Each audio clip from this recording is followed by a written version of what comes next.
If this is your first time here, please throw us a little comment in the chat that you're new. Well, we'll go ahead. We've got a handful of people signed in now, so we can go ahead and officially start. Welcome, everybody. This is our New Artist Friday webinar, and let me start with a poll to see who's a new user, if you're using the trial version, or if you've been using Luminar AI for quite a while. We'd like to see, what your experience level is. So go ahead and fill out that poll and take a look and see who we have here today. Hey, Colin, so glad you're joining our community. You're new to Luminar AI. Welcome, glad to have you here. All right, well, that's awesome. It looks like most people have had Luminar AI for a while, but are still learning, which is great. Post-processing is a constant learning experience, and photography as well. So you're in good company. I know I'm learning something new every single day. So there we go. If you guys wanted to take a look at the poll that we have. So most of you are still learning. We have a couple of recent purchases. Awesome. Okay. And looks like Vanelli just promoted Carl to co-host. Carl is one of our insiders and longtime coffee break attendee and this wealth of information. So he always jumps in and gives feedback and helps keep us on our toes. So with that, let me go ahead and share my screen and we'll jump right in. All right, so this is, like I said, the New Artist Friday. My name is Angela Andrieux, and I'm joined today by my co-host, Vanelli. He's going to be mostly monitoring the Q&A pod and the chat. So if you have questions, make sure you use the Q&A pod. That's where we'll do our best to keep track of those things. And any other discussion, feel free to put that in the chat and we'll keep an eye on that as well. A few of the things that we're going to cover today, we'll show you briefly how to install and activate Luminar AI, how to get your images into the program and open them, to do some quick edits. We'll do some batch processing, and we'll briefly cover using Luminar AI as a plugin, but we're not going to go super in depth on that. That's kind of a bigger topic. But certainly if you have questions on that, feel free to put them into the Q&A pod. And then we'll do a little bit of exporting for social media, print, and email. So lots to cover. But the good thing is that Luminar AI is very simple and easy to learn. So you should be able to get a good handle on how to use the software quite quickly.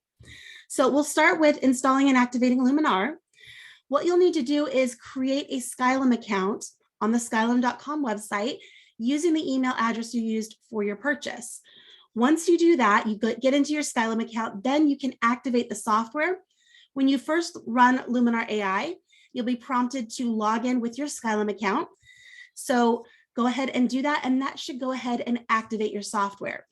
The key thing is that you must use the same email address that you used when you purchased Luminar AI.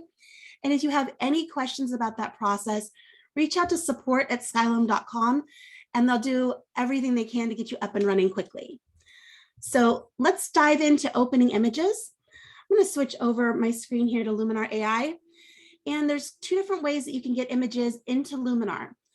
And there's a few different places you can do it, and they all do roughly the same thing. But I like to go here to this plus button, and you can add a folder of images, or you can add a single image. What this does is it points Luminar to where you have your pictures stored on your hard drive. It doesn't physically move them. It just references your files at that location. Luminar AI is completely non-destructive. So your original image is untouched. All of those changes to your image are what reside in the Luminar AI catalog. So you don't have to worry about having multiple copies of your images. It's not pulling them into the software. It's just pointing to that place on your hard drive. So usually I add folders, but if you want to work on one image at a time, you don't really want to have a bunch of folders in your catalog, you can just add a single image. And those you'll always find up here in your single image edits. You can see I've got one up here that I'll be working on for coffee break in the coming weeks. But so I have single images that I've pulled in from different places, and I have a bunch of folders that I've loaded. So let me go ahead and scroll back down here to my New Artist Friday section and pop back over to the keynote presentation. The next thing we want to talk about is how you can quickly and easily edit photos with templates. Templates are kind of the starting point for most edits in Luminar AI, you don't have to use them, but they're super powerful. So let me jump back over to Luminar and we'll take a look at that. So I'm going to hit the G key on my keyboard here, and I'm going to go to this image that we have. This is an image that was captured by, I believe, Ivan, our CEO, and he was traveling, and this, I think, was taken from a helicopter. As you can see, it's a little bit hazy. It lacks some contrast, and so we want to do some quick edits to just make this image come alive. To do that, I'll click on templates, and I'm going to take a look here, first of all, at the for this photo section. And this analyzes your image, takes a look at the content, and makes suggestions based on the content of the image. You also have other categories down here and other built-in templates that you can access for this. For this particular image, I like one here under Big City Lights, and this one called Frosty. Now wait for it. This is going to be amazing how much you can do here with a single click. Look at how much contrast that brought out in the image. It did some really wonderful things and made this image even better. Now, if you're not satisfied, you can always jump over to edit and refine this. When you apply a template, it's actually applying a recipe of various tools, and you can see which tools were used in creating that template. You can go in and modify those. You can turn them off and on, and it's a great way to learn what those different tools do. So if you're just getting started, apply a template and then go over to the tools and see what was used to create that specific look, especially if you like it. That's going to help you later on when you want to develop your own personal style. Now, with this particular image, there's a couple of extra things I'd like to do. I want to go into my Composition AI tool, which is our crop tool, and I want to straighten things out. It's taken at a little bit of an angle. Maybe the camera just wasn't held quite straight, or maybe that helicopter was in the process of turning. So it's a little bit crooked. So we're going to use our automatic perspective corrections to straighten that out. And it does a really amazing job of just making those lines, you know, a little bit more vertical and horizontal the way they need to be. And then we can adjust that crop by clicking and dragging. You can bring it in by grabbing the corners. And if you want to manually rotate it, if you think that rotation isn't quite right, you can grab just outside of the picture. You get that double-headed arrow, and you can manually adjust that rotation. Once you're happy, click Composition AI again, go ahead and close that to apply the tool. And now we have a better corrected image. If you want to take this a little bit further, you can go into, let's say, Structure AI. We can see this tool is already used, and it's a pretty low amount. So I might push that up a little higher to bring out some more details and structure mid-tone clarity, because I love all those details in the building. Now, if we're going to really take a look at details, let's go ahead and zoom in and make sure we're taking a close look at this. If you're going to work with details, noise, things like that, I always recommend going into at least 100%, sometimes even 200%. It really helps you see what you're doing with those particular sliders. And as you can see, we do have some noise in this image. So I'm going to start by going into denoise, and let's bring up that luminosity denoise. It's going to smooth out that grain. And because we did a bit of smoothing, we did lose a little bit of our fine details. So then I'm going to go up to our details and bring up the medium details, our large details, and add a little bit of sharpening while I'm at it. Now you can see that did re-emphasize a little bit of that noise. So we can always go back down to denoise and pull that up a little higher to compensate. And now let's take a look at the before and the after. We've made some pretty significant changes with the detail and with the overall image. So there's our before and there's our after. Very, very quick and easy to do. And you can see how easy it is to apply a template, make those initial changes, get you closer to your endpoint, and then come over to the edit tab and do just a few things to refine that. Now, if you really like what you did, you can always go down to the bottom. You can save this as a new custom template. So if you have a series of images that you want to apply these same adjustments to, make sure you save that template, go over into the templates tab, and back to the home screen. You scroll up, here's my templates, and we have our Frosty edit that we just created. I can always go over to the ellipses, rename that, and let's just call that Skyline. There we go. So now we have our skyline template and we can apply that to other similar images. So if we come back to our catalog and let's say we want to see other images from that same date from that folder, I can right click on my image, choose go to folder or images from that same date. And you'll see we have some similar images that we can work with. Now we can go back over to our templates, apply that skyline template. We'll give it a moment here to load, and you'll see it'll apply all of those same adjustments to this image. We'll give it just a moment. There we go. And now that image is pretty much ready to go.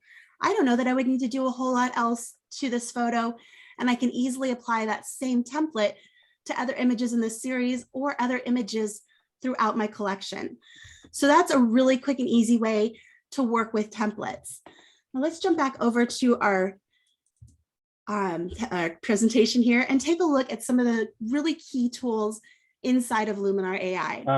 Angela, before we move on, Sure. Bob Platts had a question about adding his own custom cloud folder to the other templates. So how can you create, a group of labeled or a folder of templates?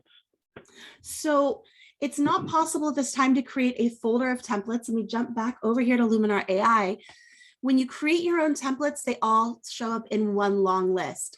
And you can see if I go back to, let's say, my legacy templates, and these are ones that were brought in from older versions of Luminar, like Luminar 4, that I have one very, very, very long list.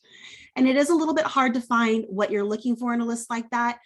So, at this point, there's not a whole lot we can do. I would just say to keep your My Templates organized in that, keep the ones that you really love. If there's ones that you've created that you use for a particular series and you don't think you're ever going to use again, you can always get rid of it by clicking on that ellipses and delete. And that keeps this list a little bit shorter and condensed. The other folders that you see in here, these are built into Luminar AI. And then you can also see under the purchase section, these are ones that I've downloaded from the Skylum marketplace. So they are categorized into folders as well. So that's where you can get those types of things. If you're a content creator and you're interested in developing a template collection, reach out to support@skylum.com. They'll put you in touch with the right people on our team and we'll see what we can do for you. But unfortunately for the rest of us, we don't have the ability to create folders of templates. Any other questions, Carl? That's it at this moment. Awesome. Okay. So Luminar AI has a bunch of really great tools. If you're a landscape and travel photographer, that's more the category that I fall into. You're going to have some of these tools that are listed here on the screen. A couple of my favorites are Sky AI, which allows you to replace the sky. Extremely powerful and super simple to use. I also love Structure AI. You saw me put that to use on the last image that we looked at. And things like color harmony and super contrast, those are a little bit more advanced, but if you go into the user guide and take a look at what they do, I encourage you to play with them, work those sliders. You'll see that they're exceptionally powerful and there's so much you can do to make your landscape and travel photos come alive.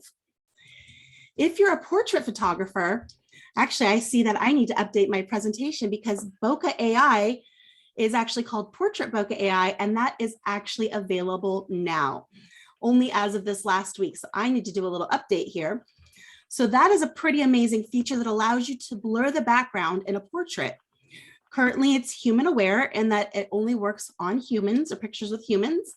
And we also have some pretty amazing portrait tools that allow you to brighten eyes, whiten teeth, smooth skin, all without having to do any masking. It's really pretty incredible. We'll touch on those here in just a few minutes. Excuse me. So I showed you a little bit ago about how to use a template to apply that to other images in a series. Let me show you how you can also synchronize adjustments across an entire series. We're going to go back over here to Luminar and go back to my catalog and into an album that I created for today's presentation and choose this beautiful image of a mother and a daughter. Now what we're going to do is go over to our templates, and up here at the top under the essence category, which is recommended for this portrait because it analyzed it, it saw that there were people, and based on the composition and what's going on here, it thought that these templates might work well. For this particular photo, I love what Fashionista does. You can see that it automatically smoothed out their skin, added a bit of warmth, brightened their eyes. Really, really gorgeous. I'm only going to make a couple of really small edits here. I'm going to go to Edit and up to my Composition AI. And we have what's called the Composition AI button inside the Composition AI tool. What this does is it analyzes the photo and makes a suggestion for a crop. So I'm going to go ahead and click that button, and you'll see that it brings it in a lot tighter, makes it more focused in on our subject's faces. Now, if you're not satisfied with that placement, you can always adjust it. I'm going to go ahead and bring that down a little bit, maybe to right about there. And I think that's a really lovely crop for this image. I can hit return on my keyboard or click into any other tool to go ahead and commit that crop. Let's then take a look at some of the other tools that are used on this image. So we added that template. You can see that it added some of the light tool, color. And if we scroll down, here's where we have our portrait tools. Here's that portrait bokeh AI I talked about. And let's take a look at our face AI. Now, it did do some slimming of the faces. We can turn this off. Give it a second to load there, and then back on. And you can see it did a very subtle slimming of the faces. For myself, when there's children in the photo, I typically don't like to use that tool because kids don't generally need that. So I'm actually going to turn that off. And then Face Light just lightens up any of the shadowy parts of their face. We can increase that a little bit if we like. I'm going to go down to the section for eyes. I always love pulling up on the eye enhancer, making those eyes really sparkle. And going down to mouth, we can even give a little bit of redness to their lips and darken them a little bit just to make their features a little bit more pronounced. I think that looks really, really beautiful. And then the last thing I want to do with this image is I'm going to go back up to the vignette tool, and I'm going to add a big soft vignette. So I'm going to click on my amount slider and pull that all the way down to -100. I'm going to make my size a bit smaller. And the reason I go to -100 is because it really allows me to see that placement. So this is where I can bring my size down and then click on Choose Subject to really bring that vignette down placed right where I want it. Now that I have that placed, I can lock the placement lock it in with clicking Choose Subject and go into my advanced settings. With this, I'm going to go ahead and pull that feather up so we have a nice smooth transition. And now that we have that placed nicely, obviously it's way too dark, I'll get the amount slider and pull that back up to a point that it looks natural. And I think right about there looks awesome. So let's take a look at our before and our after. Some really subtle and powerful changes. Now this image is part of a series. Let me go back to my catalog. I'm going to again right click on my image and go to folder, and you'll see that we have several images that were captured from the same photo shoot. If you want to have a cohesive look and feel through an entire series of photos, a great way to do that is to select the image that you've edited and then hold down the Shift key to select everything else from that point to that point. And then I can hold down my Command or Control key if you're on Windows to grab that one that's down there at the bottom, and then go back to my originally selected image here, which has the blue border, right click, Adjustments, and Synchronize Adjustments. And it'll take a couple of moments for it to go through and add those adjustments to every single image in that series, but it will then synchronize that up through all of those images. And you can go through if you feel like maybe you need to make a couple of adjustments, you can do that. So for instance, with this image here, we focused our vignette down here at the bottom. And this one, it needs to be a little bit closer here to the top. So we can always go into this image, over to Edit, and give it a moment to load up there. Back to our vignette tool. Once that loads, give it just a second. Since I just had it synchronized across a bunch of images, it is doing some serious number crunching behind the scenes. I can click on my Choose Subject and move that vignette up a little bit so it better suits this particular image. You can also go through and revise any of your other settings if you need to for a given image. So, and you'll notice we did eye enhancer, their eyes are closed in this image. So it does nothing. Those are AI tools that recognize what's in your image and make the appropriate adjustments based on what's there. So you don't have to worry about if you use a portrait template on a landscape or a landscape template on a portrait. it's going to recognize those features that are in that image and make the appropriate adjustments. All right, it looks like Nick has a question. Carl or Vanilla, do you want to give him permission to chat and he can go ahead and ask his question? Can I let you do that, please? I'm typing an answer. Yeah, And you know me, it's a long and complicated response. There you are. Fire away, Nick. I'm sorry. That was I went to hit the question and answer, hit raise hand by accident. Sorry about that. No problem. No problem. No problem at all. Angela, while we got you here, okay, so Robert asked, Greenspan, can you use a vignette? He knows how to use the vignette to highlight an image. Is there another way to light more than one area of the same photo? And That is where the an local awesome question. So what I would do, you have your vignette, you can use your vignette once, but you also have the local masking tool, which is super powerful. So if you go up to add basic, this gives you the option to mask in, use adjustments anywhere you want them, and you can do up to 10 of these. So let's say we want to put a little bit of extra light on the flowers here. What we can do is bring up the exposure a touch, and then go up to our paint mask menu, choose a radial mask. And this is going to be something similar to if you were creating a vignette. It's going to give you a circular round selection. So I can go ahead, and this particular button is going to affect everything on the outside of the circle. This one is going to affect everything on the inside. So for doing the flowers, that's what I would want. So we can go ahead and just draw this here. Everything that's getting that red overlay is going to be affected. And then everything that's outside of it will not be affected. So I'm going to go ahead and click that, and you'll see the rest of the image reverts to what it was, but now we have a little bit of extra light here on those flowers. And then we can further adjust that if we want to. So we can even brighten that up a little bit right there. And you can do that with other areas of the photo. So you can add a bunch of these basic local masking to make radial masks. You can do gradients, which allows you to drag from one end from top to bottom, left to right. You can go at angles, or you can hand paint in those adjustments wherever you want them. So something very, very powerful and a lot of fun to really help guide your viewer through the image. That's just, it gives you a lot of really great options. So great question. All right, so let's jump back over here to the presentation and talk a little bit about Luminar AI as a plugin. So what we've been looking at here is using Luminar AI as a standalone application. If you already have an established workflow with something like Lightroom Classic, Photoshop, Photos for macOS, Luminar AI plays really nice with those programs.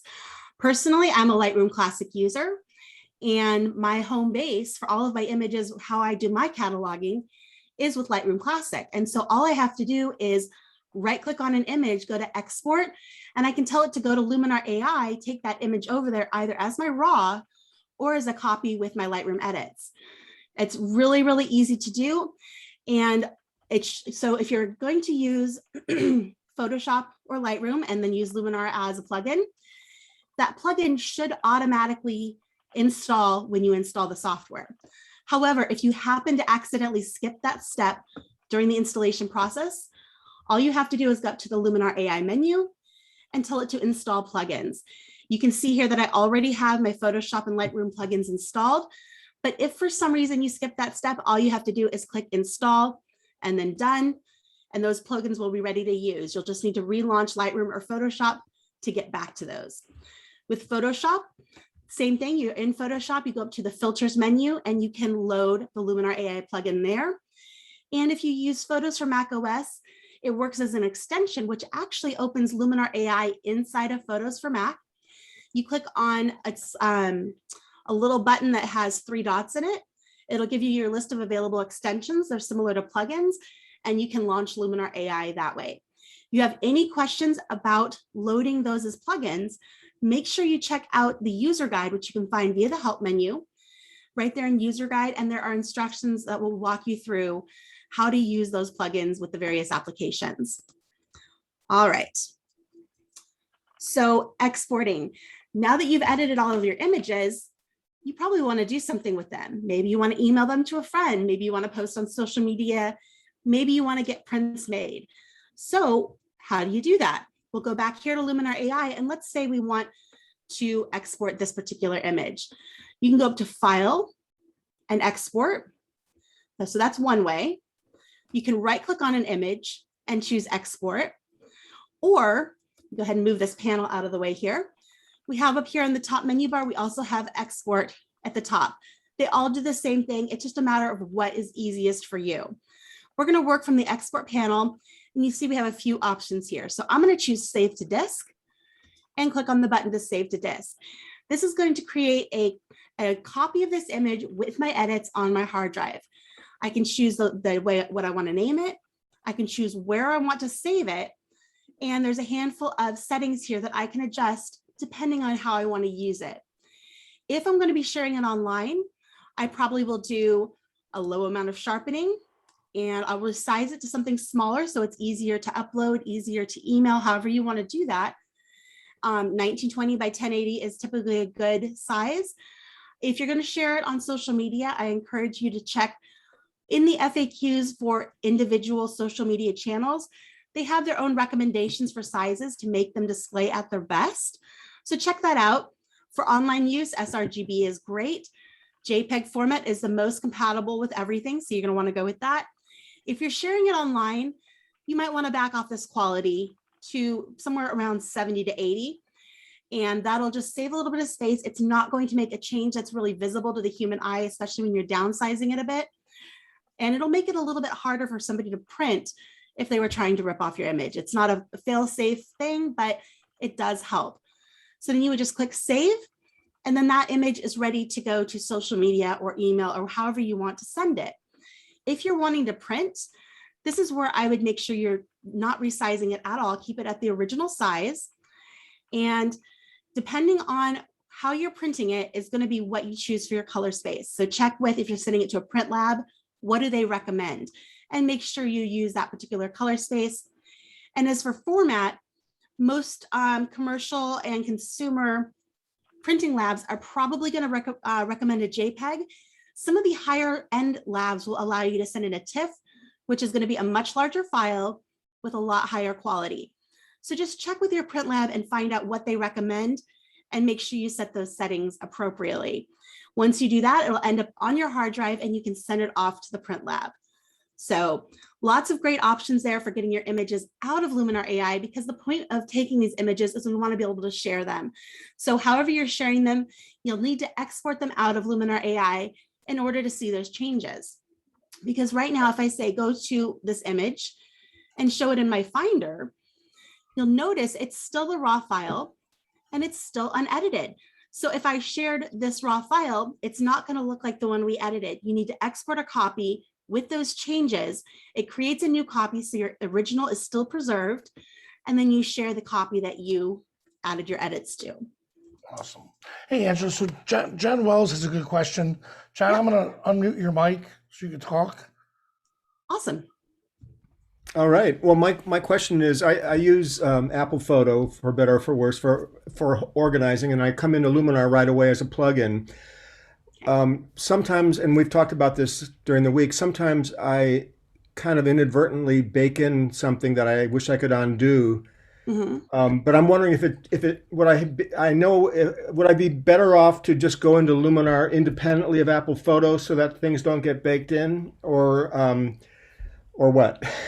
Well, so I mean, there is a trade-off when using Luminar as a plugin for both Lightroom and for Apple Photos, is that once you do those changes, you hit apply, you return to your host program, those changes are baked into that file. Now, the good news is with both of those options, you can always revert back to your original, but there isn't a way to step back and fix just a couple of things. You have to completely start over if you revert to the original. Okay. The only way around that is to use it via Photoshop as a smart object, which if you don't have Photoshop, that's not an option, or to use Luminar AI as a standalone. It's completely up to you how you want to do that. When I'm coming from Apple Photos and I do an edit and I'm like, you know what, I just want to kind of get back to my original, or maybe even want to try a new version, you can right click on that image, duplicate it, and then revert the duplicate to the original and try again as well. Okay, thanks. You're welcome. All right, any other questions? That's good for now. All right. So we have a bunch of resources here to help you get up and running and answer any questions that you have as you're using Luminar. Best place to start is going to be at the Skylum website. We have an amazing support team that you can reach. There's a contact form at skylum.com/support. Our comprehensive user guide is at manual.skylum.com. And you can also access that via the help menu right here, help and user guide, and that'll pop it right up into your browser. So make sure you keep that handy. Tons of great information there. Every single slider has a description. There's videos in there that show you how to use various tools. Vanelli and I work very hard on that user guide. And if you have any feedback on it or things that you'd like to see, definitely let us know. We also have our insiders community, which is a great place. Most of you are already members, but if you're new to Luminar AI and you got an invite to this webinar from our support team, make sure you go to insiders.skylum.com and join the community. It's a great place to share photos, learn. This is where we post the latest and greatest information about what's coming up next in Luminar and everything happening at Skylum. You can also access that from that help menu. So where was it? There it is, Luminar AI Insiders. You can join from this link as well. If you are looking for more videos to learn how to do various processing techniques, make sure you check out our Luminar coffee break. We do it daily, Monday through Friday for insiders, and we also do a session on YouTube. And you can find all of our YouTube recordings here at luminar.tips/coffee break. Or if you go to the Skylum Software YouTube channel, search for Luminar Coffee Break, you're going to find literally hundreds of videos. And of course, you can find Skylum on your favorite social media channels. If you want to get in touch with me, you can email me at angela@skylum.com. There's also a few of my personal social media links in my website if you are interested in checking that out. And my colleague Vanelli, you can reach him at vanelli@skylum.com, and there's his various links that you can go visit and check out as well. And that pretty much wraps up what I have for today. Are there any other outstanding questions? Yep, we have a couple. Okay, first, where was he? Yes, so we there is talk about Aurora. Okay. Lots of talk about Aurora. So an unofficial prediction is I think the team will be focusing on that, later on, maybe 2022. But again, that's a total unprediction. That's a total unofficial prediction on my end. What do you think, Angela? Same thing? Unofficial prediction. Yeah, I think so. Fingers crossed, because I love Aurora. If you guys come to my coffee breaks, I love it. And I'm a big fan to keep it going and get some updates in that direction. Gotcha. If you go to our the luminar.tips/coffee break and search that on YouTube, there are a handful of Aurora HDR episodes there as well, because I do pop that in there from time to time because I think it is a great companion for Luminar AI. Good. And Carl, you're right. You're correct on. As of right now, it's funny because when you hear someone say, "Oh my God, they're not working on Luminar 4 anymore," what the heck's going on? When was the last update with Aurora?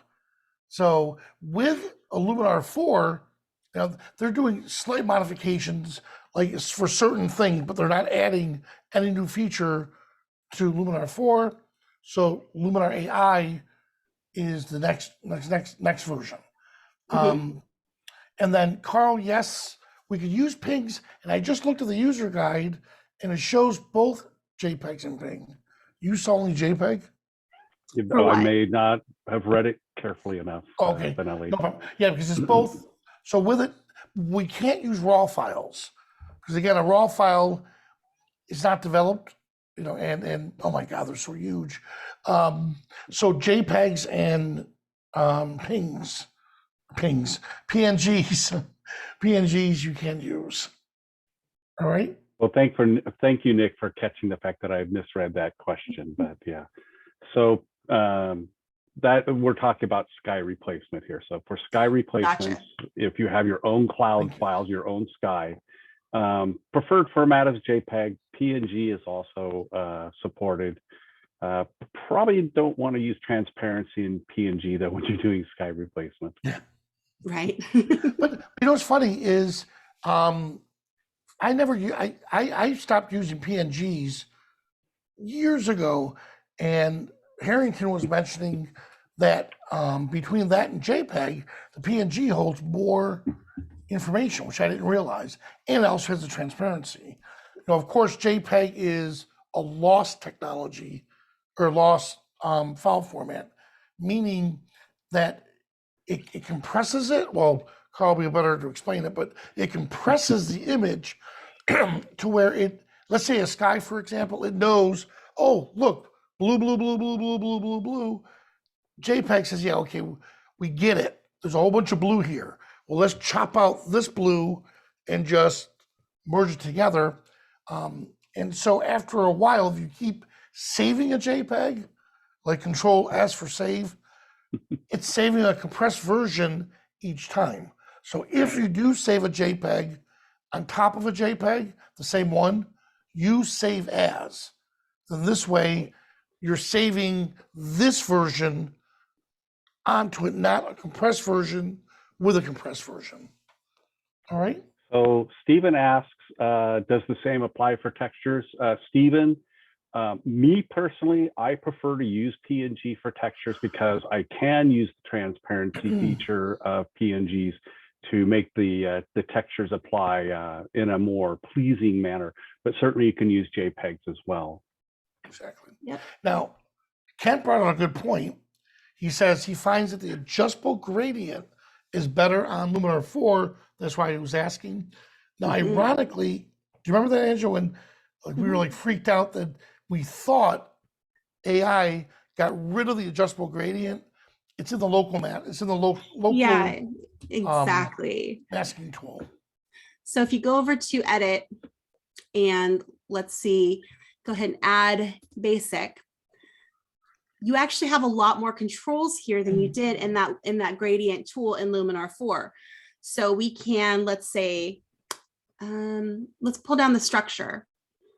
And we want to maybe bring that in from the top and the bottom. So I'm going to go to my gradient and pull that down from here. So we're going to soften that edge there. And so here's our gradient, and we can even create multiple ones by add and then add another basic. So you can have multiple of those instead of just one, which is really nice.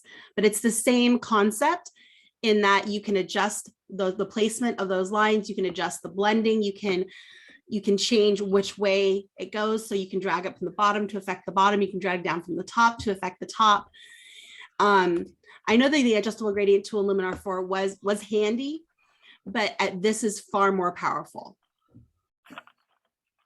But sometimes I'm lazy. That's good, Ken. What was that?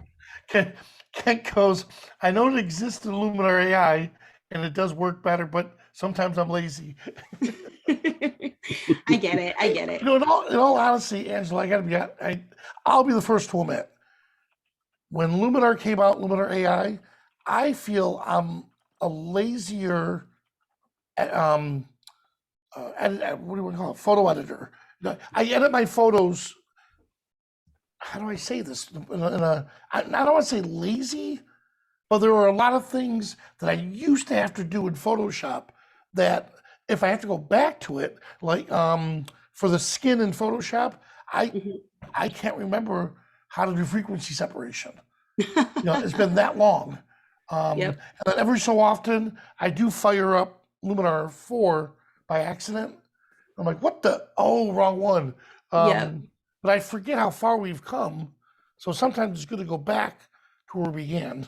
Exactly. Exactly. So John Wells asks, can you use Aurora HDR to do photo stacking for astrophotography? John, there are astrophotography specific applications for stacking, and they have a lot of Fourier transform, interesting filtering, and all built in. I don't remember the exact name of the one that I used to use. I think it's called Stackert from Germany, and it's freeware. Angela, do you think you could use Aurora HDR to stack astrophotos? I mean, I wouldn't. So when you do what Aurora HDR does is when you bring in a set of bracketed images, it's expecting them to be exposure bracketed.